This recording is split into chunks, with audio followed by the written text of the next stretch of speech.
Good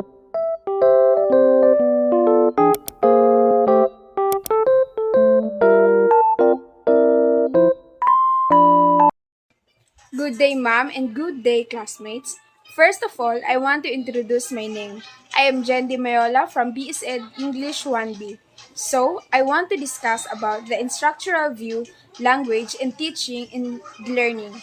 It sees language as linguistic system made up of various subsystems, from phonological, morphological, lexical, and etc. to sentence. Each language has a finite number of such instructional items. To learn in language means to learn these instructional items so as to be able to understand and produce language.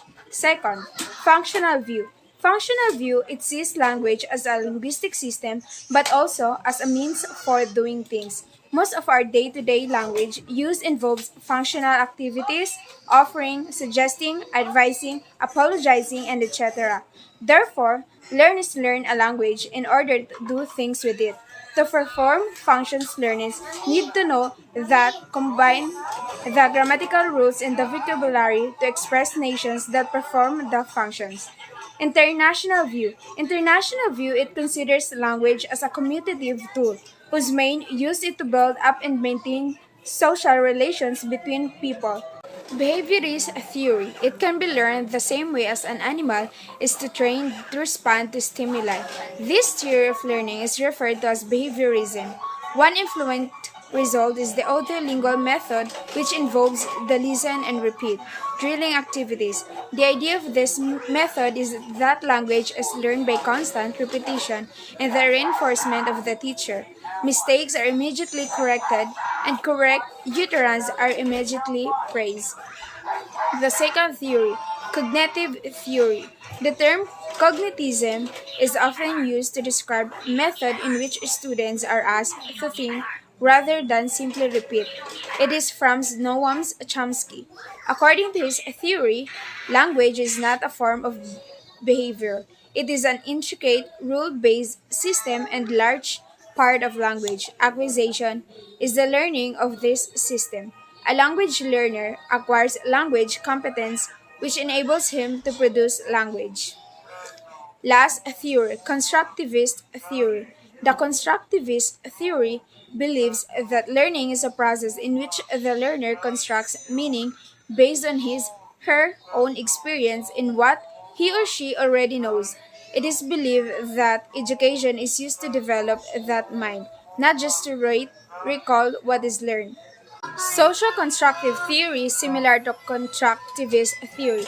Social constructivist theory emphasizes interaction and engagement with the target language in a social context based on the concept of zone of proximal development. In other words, learning is the best achieved through dynamic interaction between the teacher and the learner and between learners. There are 8 parts of speech in the English language. First, noun, pronoun, verb, adjective, adverb, preposition, conjunction, and interjection. A noun is a word for a person, place, thing, or idea. Nouns are often used when an article, example they, a, and, but not always. Proper nouns always start with a capital letter, common nouns do not. Nouns can be singular or plural, concrete or abstract. Nouns show position by adding s. Nouns can function in different roles within a sentence. Pronoun. A pronoun is a word used in a place of a noun. For example, she, we, they, it. A pronoun is a word used in a place of a noun. A pronoun is usually substitute for a specific noun, which is called its antecedent. Pronouns are further defined by types. Personal pronouns refer to a specific person or things. Possessive pronouns indicate ownership. Reflexive pronouns are used to emphasize another noun or pronoun. Relative pronouns introduce a subordinate clause, and demonstrative pronouns identify, point to, or refer to nouns. Verb. A verb expresses action or being. Like for example, jump is bright become. The verb is sentence express action or being. There is a main verb and sometimes one or more helping verbs. For example, she can sing. Sing is the main verb, can is the helping verb. A verb must agree with its subject and number. Both are singular or both are plural.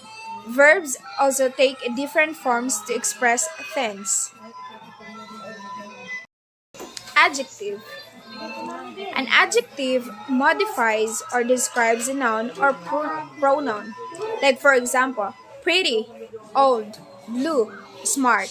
An adjective is a word used to modify or describe a noun or a pronoun. It usually answers the question of which one, what kind, or how many. Adverb. An adverb modifies or describes a verb, an adjective, or another adverb. Like for example, gentle, extremely, carefully, well. An adverb describes or modifies a verb, an adjective, or another adverb, but never a noun. It usually answers the questions of when, where, how, why, under what conditions, or to what degree. Adverbs often end in ly. A preposition is a word placed before a noun or pronoun to form a phrase modifying another word in a sentence. Like for example, by, with, about, until. By the three, with our friends, about the book, until tomorrow. That's the example of preposition. A preposition is a word placed before a noun or pronoun to form a phrase modifying another word in the sentence. Therefore, a preposition is always part of a prepositional phrase. The prepositional phrase almost always functions as an adjective or as an adverb. Conjunction. A conjunction joins words, phrase, or clauses. Like for example, and, but, or, while, because. A conjunction joins words, phrases, or clauses and indicates the relationship between the elements joined. Coordinating conjunctions connect grammatically equal elements, like for example, and, but, or, nor, for, so, yet. Subordinating conjunctions connect clauses that are not equal, like for example, because, although, while, since. There are other types of conjunctions as well. Interjection. An interjection is a word used to express emotion, like for example, oh, wow, oops. An interjection is a word used to express emotion. It is often allowed by an exclamation point. Descriptive grammar and prescriptive grammar. A descriptive grammar is a study of language, its structure, and its rules as they are used in daily life by its speakers from all walks of life, including standard and non-standard varieties, while a prescriptive grammar, on the other hand, specifies how a language and its grammar rules should be used.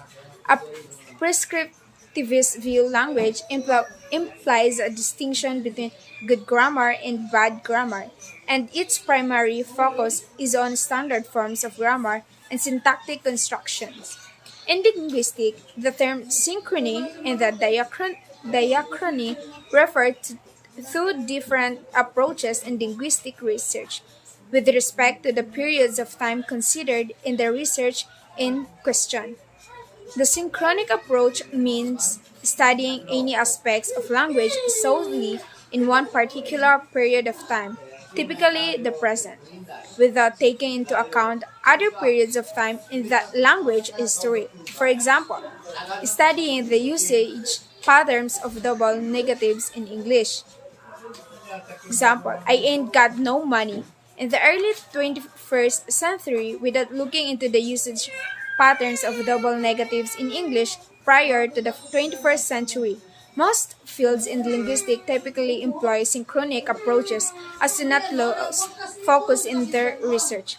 The diachronic approach means studying any aspect of language by comparing it between two or more periods of time, effectively focusing the change and evolution of whatever it is you're looking at. As an example, studying the usage patterns of double negatives in English in the 18th century and comparing it to the patterns in the 19th, 21, and early 21st centuries to see how double negatives in English may or may not have changed. By definition, historical linguistics typically employs diachronic approaches.